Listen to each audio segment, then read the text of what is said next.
3 रुपये दे दो। भाई से मैंने आकर भाई मुझे कपड़े ले दो, मैं गरीब हूँ। जब बाबू मारते थे वो कुल्हाड़ी नहीं होती है ना, मंजे के नीचे ये मेरा ना हाथ दे कर ना ये इधर से कहते हाँ तुम्हारा काट देना इतना इतना। अस्सलाम वालेकुम दोस्तों, आप देख रहे हैं यूट्यूब चैनल करियर बेस्ट।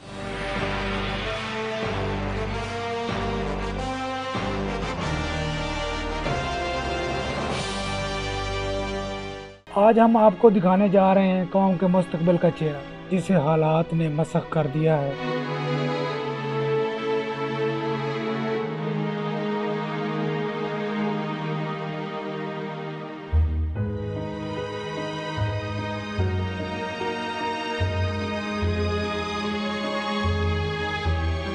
एक सरकारी अफसर से भिखारी की आमदन कैसे ज्यादा हो सकती है?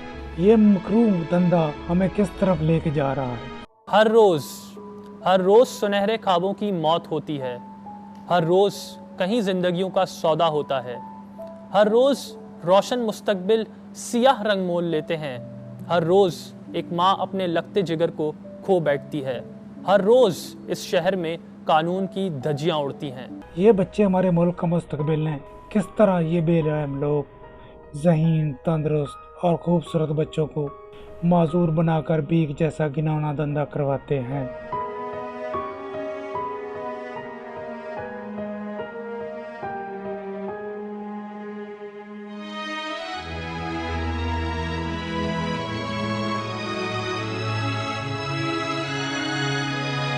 आखिर ऐसा क्यों है?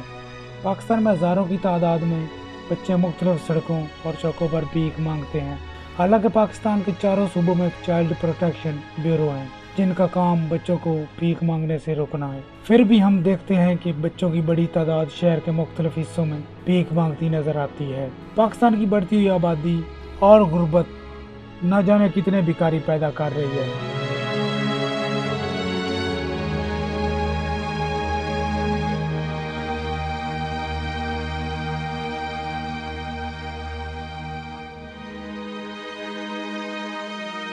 दो वक्त की रोटी के लिए ये नन्हे फूल सारा दिन दर बदर भीख जैसी लानत का तौक लिए फिरते हैं। वो कैसी माएँ होंगी जो अपने जिगर के टुकड़ों को भीख मांगने कंक्रीट के जंगल में भेज देती हैं।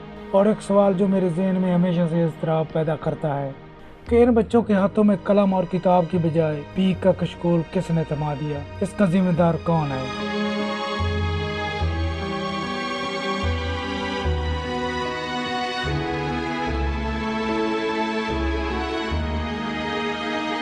इसका जवाब मैं आप पे छोड़े जा रहा हूँ। हुकूमतें आती हैं, चली जाती हैं और अपनी सारी ताकत एक दूसरे को नीचा दिखाने और अपोजिशन की करप्शन साबित करने पे लगा देती हैं। ये जहर हमारे माशरे में नासूर बनकर फैल रहा है।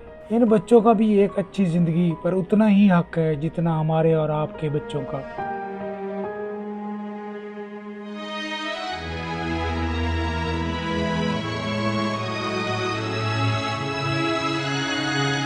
जिस माशरे में इंसानों की कोई कीमत नहीं होती, वहाँ भूख तहजीब के आदाब भुला देती है। इससे पहले कि ये बदनुमा बीमारी एक आईने की तरह हमारे ही बदनुमा चेहरे को हमारे सामने ले आए, आगे बढ़िए, इस लानत से पाक माशरा तश्कील दीजिए।